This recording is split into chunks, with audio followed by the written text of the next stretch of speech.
Yesterday on April 1st, 2025, we saw history being made. I'm John Berry 555. This is the Jedi Ranger. And what does Senator Cory Booker's Senate speech have to do with Star Wars Andor? Actually, probably a lot. So let's provide some context first. The political context. So if you don't know, on March 31st at around 7 p.m. Eastern Time, Senator Cory Booker of New Jersey took the Senate floor. It was nominally to filibuster one of Trump's political appointees. In reality, it was designed to be a protest as a whole of Trump's administration, his agenda, his policies, everything. And it was also set out to be a record-breaking Senate speech. Cory Booker, when he started his speech, said that he would basically keep on going until he's physically unable. And by the way, I do believe more Democrats need to be doing this, but this is just a step one in that regards for their political strategy that I hope they're doing. But that's besides the point. The point being is Cory Booker, a black senator, broke the record set by Senator Storm Thurgood, I believe was his name.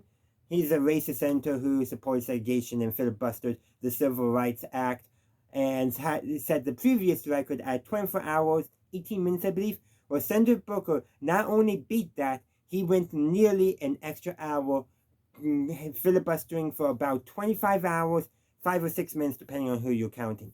That is a record. Heck, I'm impressed if they make it to 3 hours. It's just a lot of talking. And from what I've learned, seems like Senator Booker trained for this. Deliberately limited his intake of food and water to have the best chance of actually, not having to leave the Senate floor for bodily functions. He literally put his body on the line for that. So, record-breaking attempt, history-making attempt, because everything Senator Booker said is now in the Senate record. It's not just saying people are saying on social media and writing their senators and representatives as well. It's literally in the Senate record. It's history. His YouTube channel, from what I understand, gained a massive amount of subscribers from his live stream of his speech. His TikTok had millions of likes on it. I know many other news organizations also, alongside C-SPAN, broadcasted his speech. This made the news. And if you don't know, the opposition to Trump's regime has been existent, but been severely underreported. People are not seeing other people protesting in that. Well, this is something people have seen. And no doubt, combined with the results from the 2025 spring elections, will have a significant effect on Republican agendas going forward, at least in the Senate.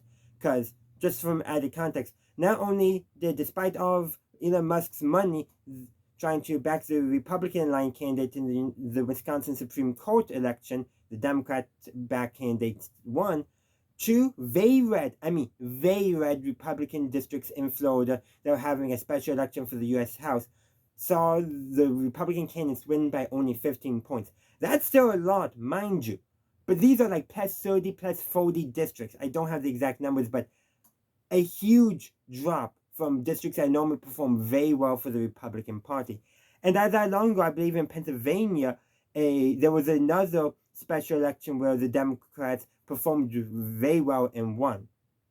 So this, from a historical perspective, was a very significant day, lot of significant events. The second largest city in Illinois, technically the mayor elections there are nonpartisan, but the Republican candidate, the Republican incumbent, lost to the Democrat challenger. That's also going to send a message. The second largest city in the state of Illinois.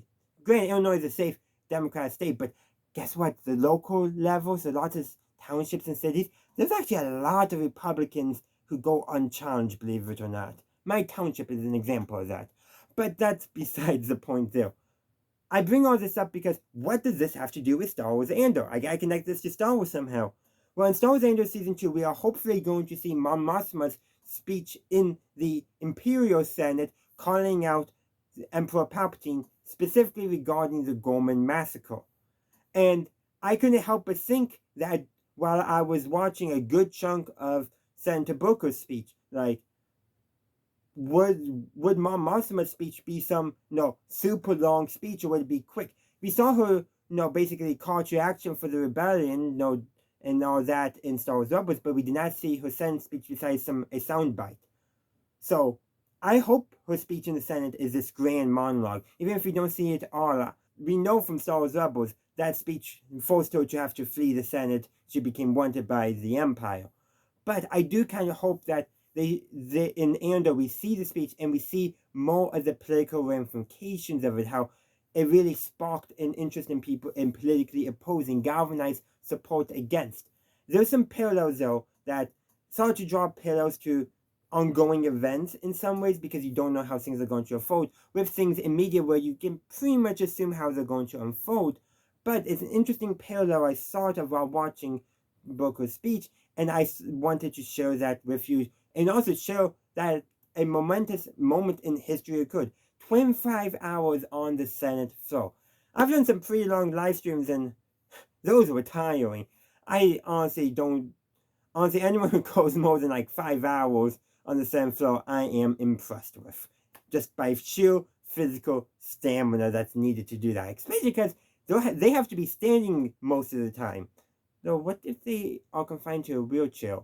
But that's beside the point.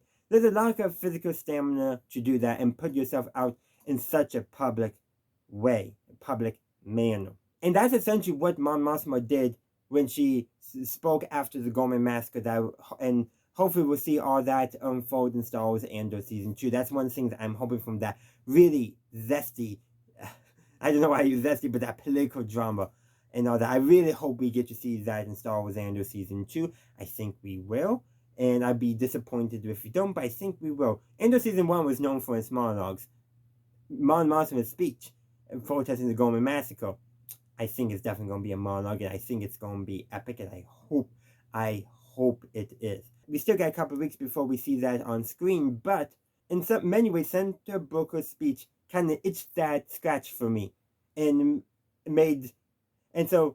like scratching an itch, it temporarily settles it, but then you're like, you want so much more. But that's all I got to say. Just want to draw some parallels between what we could see in Star Wars Andor and current U.S. politics.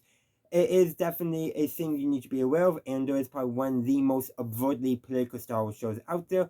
And talking about Andor in terms of U.S. politics, both current and historic, is very important to note when making any proper discussion of it.